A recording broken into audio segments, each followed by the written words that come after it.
সালাম আলাইকুম।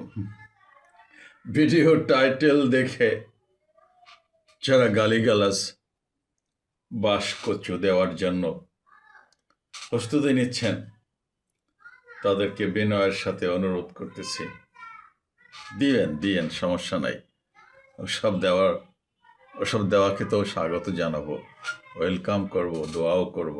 একটু পরেই দিয়েন, একটু ভিডিওটা শেষ পর্যন্ত দেখে তারপরে বাসকচু যা যা আছে আরো দোয়া দরুদ সব কিছু দিয়েন, সমস্যা নাই। আগে শুনেন মসজিদ কেন ভিক্ষা করে। খুব দুর্ভাগ্য, আমি বলছি সেন্ট মার্টিন থেকে শুরু করে সেই বাংলা বন্ধা দিনাজপুরের একদম শেষ তেঁতুলিয়া, আবার ওদিকে ভোলাগঞ্জ, সিলেটের একদম ভোলাগঞ্জ পাথরকুয়ারি, ওদিকে ভোলাহাট, চাপাই নবাবগঞ্জের, রাজশাহীর চাপাইয়ের শেষ প্রান্ত, সব জায়গায় তো যাওয়ার সৌভাগ্য হয়েছে। নামাজও পড়ছি মসজিদে। তো প্রত্যেকটা মসজিদে হুজুররা, ইমাম খতিবগণ কি করেন, বয়ান করেন। সেখানে সমস্ত মানুষের যারা মুসল্লি থাকে তাদেরই তো সামনে নিয়েই তো বয়ান করেন।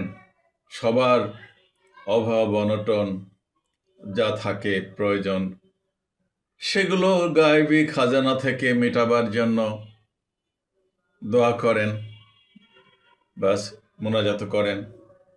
কিন্তু দুঃখটা লাগে, আবার যখন এই মসজিদের জন্য উদাত্ত ঘোষণা আসে, দান বাক্সগুলো চালু করা হচ্ছে, চালু করে দিন, আপনাদের প্রত্যেকের ডান দিকে, কাতারের ডান দিকে রাখা আছে, চালু করে দেন। আবার ঈদে চাঁদে রুমাল নিয়ে ছোটাছুটি শুরু হয়ে যায়, হুলস্থুল কাণ্ড, দলে দলে ছোটাছুটি করে প্রত্যেক কাতারে সময় খুব সংকীর্ণ, কোনোটা মসজিদের, কোনোটা ইমাম খতিবের, কোনোটা আবার খাদেমদের, আবার সেখানেও আলাদা আলাদা বৈশিষ্ট্য আছে। তো এই জিনিসগুলো দেখে, এইসব বয়ান শুনে, আরও আছে প্রায় ফেসবুকে দেখি, এবং আমাদের বাড়িতে তিনটা মসজিদ, আলহামদুলিল্লাহ 3টা মসজিদ আমাদের বাড়িতে, 3, বিশ্বাস করেন আর নাই করেন। গ্রামে আরো মসজিদ আছে, ছোট বড় মসজিদ আছে। তো কত বেতন দেওয়া হয়? 3,000 টাকা, এমনকি 1,500 টাকা বেতন দেওয়া হয়। এই ফেসবুকে ইউটিউবে এত দেখি। তো আবার কি বলে, খালাম্মা ভাবি চাচিদের রান্না খেতে খেতে সেই দুঃখের কাহিনী, চোখের পানি ফেলতেছে। মানে কি, ওই যে 30 দিন খাওয়ায়, 30 বেলা বা 60 বেলা, এক দিন এক বাড়িতে তো অনেক ভাবি, অনেক খালাম্মা, অনেক চাচি, অনেক বোন, অনেক মায়ের খাবার তো রান্না খেতে হয়। তো সেই দুঃখের কাহিনী আর কি, খুব বাস্তবতা, নিদারুণ বাস্তবতা, বিবর্ণ এক বাস্তবতা। বুঝি তো, জীবনে তো অনেক কষ্ট করেই তো এই পর্যায়ে আসছে, এসব কিছু ফেস করার সৌভাগ্য বা দুর্ভাগ্য হয়েছে। ন্যাচারালি একটা কষ্ট থাকারই কথা। কখনো 3টা বাজে খাবার আসে না, আবার কখনো খাবার আসে আলু ভর্তার ডাল, আবার নানান কিচ্ছা কাহিনী। গ্রামে অভাবী মানুষ তো সবাই, গ্রামে কি সবাই সচ্ছল? বলছি তো, যে সমস্ত ঘর বাড়িতে মানুষ বসবাস করে, সেগুলোতে তো মানুষ বসবাস করার কথা না, উন্নত বিশ্বে করে না। ওর চাইতে ছাগল গরু বেড়াকেও ওর চাইতে ভালো জায়গায় বসবাস করে। যাই হোক, তো সেখান থেকে যে খাবার আসে, ইমাম সাহেবের বেতন 5,000 টাকা কিংবা 4,000 টাকা কিংবা 3,000 টাকা, তাও সবাই মিলে দেয়। দান বাক্স তো চালু করেই, তাতে আর কত আসে গ্রামে। সো আবার চাকরির একটা অনিশ্চয়তা, তার জন্য কান্নাকাটি করে, যখন তখন চাকরি চলে যায়। সে এটা তো একটা নিদারুণ অমানবিক, অমানুষিক বিষয়। এই যে কষ্ট মানুষের, এই যে জীবনযাপন, দয়া দাক্ষিণ্যের উপর, তারপরেও সেটা যখন তখন চলে যাবে, ঘাট ধাক্কা দিয়ে বের করে দেবে। ওই কিছু কথা বললে, কিছু মানে পান থেকে চুন খসলেই ওই চাকরি নাই ইমামের, বেইজ্জতি করে বিদায় করবে। এই কি সার্বিক অবস্থা নয়? মসজিদ ছোট বড় সবারইতে দান বাক্স তো সব জায়গায় চলে, রুমাল তো সব জায়গায় চলে। আর ওই যে খালাম্মা ভাবি চাচিদের খাবার, আবার 150 টাকা, 1,500 টাকা বেতন, 2,000 টাকা বেতন, 5,000 টাকা বেতন। আবার আর একটা অভিযোগ দেখি, ইমামের 10,000 টাকা বেতন দিতে পারেন না, খতিবের 15,000 টাকা বেতন দিতে পারেন না, আবার 50,000 টাকা খরচ করে বয়ান বক্তা এনে করান, ওই যে ওয়াজ করান। এই অভিযোগও তো দেখি। তার মানে কি? শুধু অভিযোগ আর অভিযোগ, অভিযোগে। আমি অত্যন্ত দুঃখের সাথে একটা কথা বলতেছি, আমি নিজে আরবি লিখতে পারি আলহামদুলিল্লাহ। ছোটবেলায় কোরআন শরীফ পড়ছি, মসজিদে নিছি, সেটা পরে তো ভুলে গেছি। পরে আবার আমি গত 7-8 বছর আগে থেকে লিখে লিখে আমি শিখছি। তো একটা পর্যায়ে আমি একদিন একটা আমাদের পাশেই মসজিদ, দোতলায়, মসজিদের উপরে বাচ্চাদের পড়ে, আমি 1-2 দিন গেছি ওই ভদ্রলোকের কাছে, যে বাচ্চাদের ওই পড়ায় আর কি, আমপাড়া টামপাড়া সে পড়া। কিন্তু হি ওয়াজ নট ভেরি প্লিজড, মনে হয় বিরক্তি হয়েছে না। কিন্তু 2 দিন যাওয়ার পরে আমার ইচ্ছে ছিল যে আমি নাস্তা টাস্তা করাই দেবো, একদিন দুপুরে খাওয়াই টাওয়াই দেবো। কিন্তু দেখি যে তার চোখ মুখ ফেসের এক্সপ্রেশন মোটেই ভালো না। তো আর যাই না। যাই হোক, আমি পড়তে পারি, আমার অতি আমি সন্তুষ্ট আর কি। আল্লাহ গ্রহণ করবেন আমার পড়া, কি গ্রহণ করবেন না সেটা আল্লাহর ব্যাপার। বলেন তো ওয়াজ তো করেন হরফে হরফে, 10 নেকি। তো কত হরফ, কোটি কোটি হরফই তো পড়ছি। যাই হোক, এখনো পড়ি।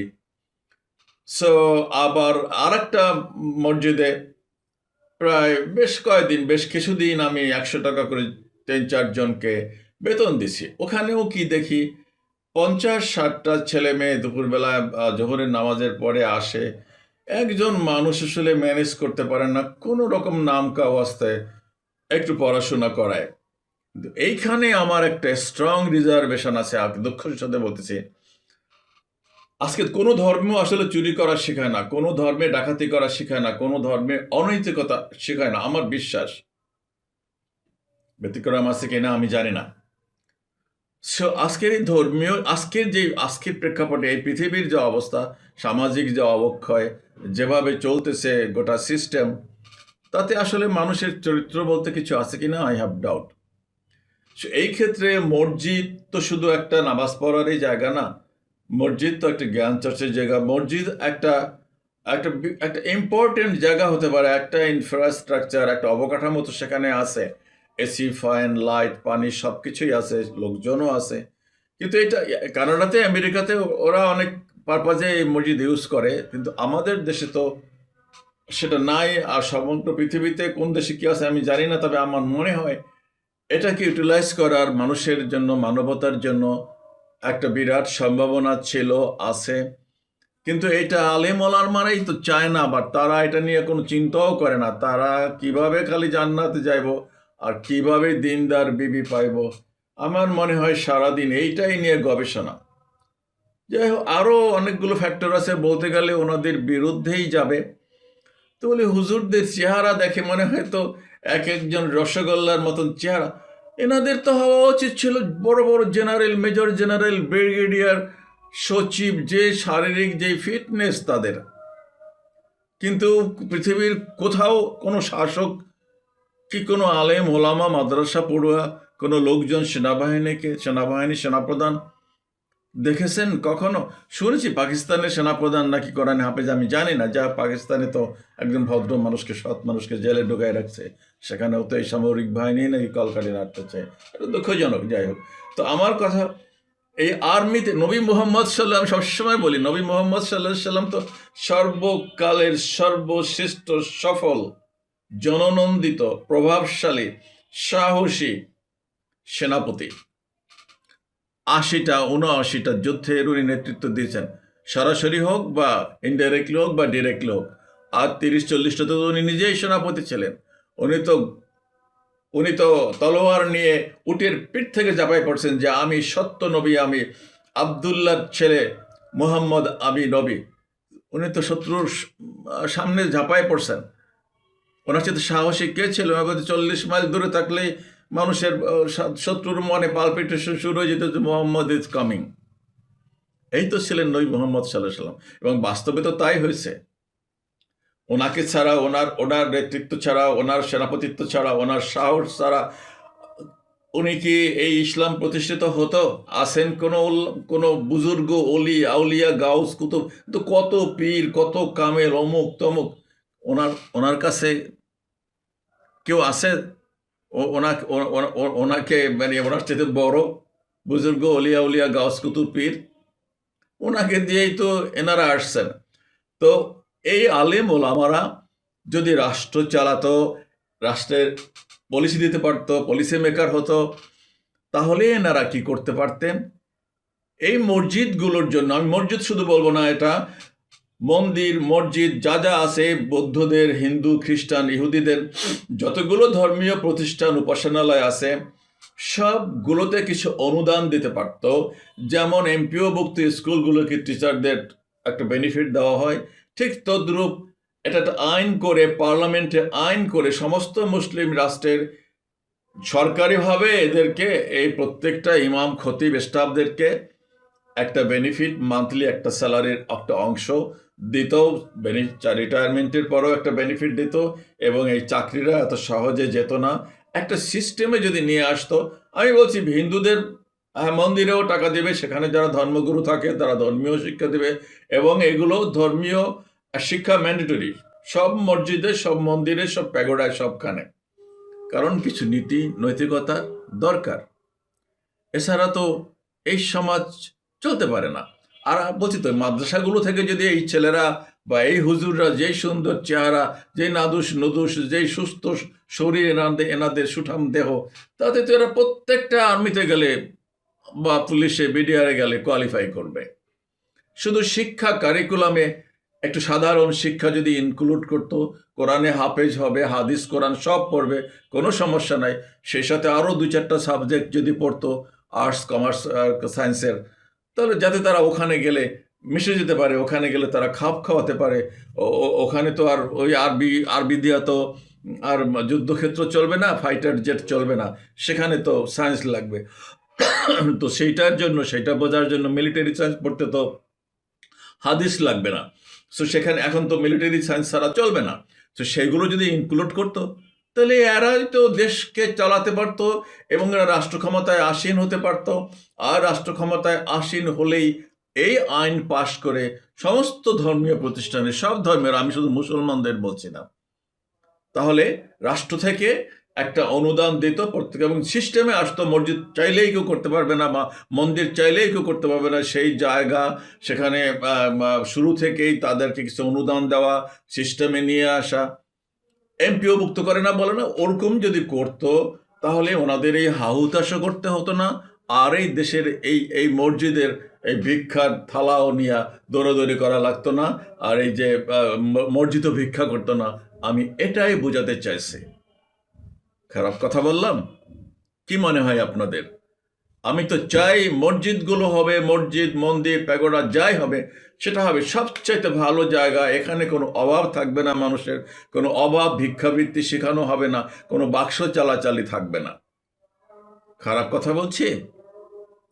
সে আমার খুব কষ্ট লাগে যখন দেখি, এই যে কেন নাম দিলাম মসজিদ, কেন ভিক্ষা চায়? মসজিদ কি ভিক্ষা চায় না? সব জায়গাতেই চায়। হিন্দুদের ওটাতে কি করে আমি তো জানি না, আমি তো কোনোদিনও একবার ঢুকছি ওই যে ইয়াতে চট্টগ্রামের ওই যে পাহাড়ে, এটার কি জায়গাটার নাম, ওখানে একবার গেছি, সেই পাহাড়ের উপরে সেই মন্দিরে ঢুকছি, আমার সাথে 2টা হিন্দু ছেলে ছিল, একবারে বোধহয় ঢুকছি আর কি। ওখানে বলছে আপনি কিছু বললেন না, আমাদের সাথে গেলে থাকেন। আমি নিয়ে গেছি ওদেরকে অ্যাকচুয়ালি সীতাকুণ্ড, অনেক কিছু কষ্ট আর কি। যাই হোক, সো আমি তো জানি না মন্দিরগুলো কিভাবে চলে, বা হিন্দু প্যাগোডা কিভাবে চলে। বৌদ্ধ মন্দিরও একদিন গেছি, বৌদ্ধ মন্দির তো বেশ ধনী দেখলাম এখানে, যে ঢাকাতে যে মুক্তাপাড়ায় বৌদ্ধ মন্দিরে গেছিলাম কিছু বই টই খুঁজতে আর কি, ভিতরে পুকুর টুকুর আছে, বাট নোংরা আমি দেখলাম আর কি। যাই হোক, ও যে মসজিদও নোংরা আছে। আমি আটরসি গেছি একবার, বাইদে বাই কথাটা বলতেছি, খোদা তালা, 2জন যাই মোটরসাইকেল, আমি একলা গেলাম, তাড়াতাড়ি গেলাম, ঢুকলাম ভিতরে, উফ, আমার দম বন্ধ হয়ে আসছে সে দুর্গন্ধে। তার আগে মনে হয় কি ছিল, ওরস মরস কিছু একটা, এত নোংরা পায়খানা পেশাব করে সব ভরায় রাখছে, সব। আমার দম বন্ধ হয়ে আসতেছিলাম, পেশাবও করি না আর ঘৃণার চোটে। অজু করা তো দূরের কথা, যে অজু করে নামাজ পড়বো, জোহরের ওয়াক্ত হয়ে গেছে, আমি বোধহয় 1টা-2টার দিকে গেছি, বা 2টার দিকে গেছি এরকম। ওই তালতলা থেকে নদী পার হয়ে ওপার গিয়ে মোটরসাইকেলে আমি গেছি। এটা তো ঠিক না। যাই হোক, সো এই যে মসজিদ, মন্দির, পাগোডা যাই হোক না কেন, আমি কেন বলতেছি, এগুলোর তো ভিক্ষা করার কথা ছিল না। এগুলো তো থাকবে সবার মাথার তাজ, সবার মাথার উপরে।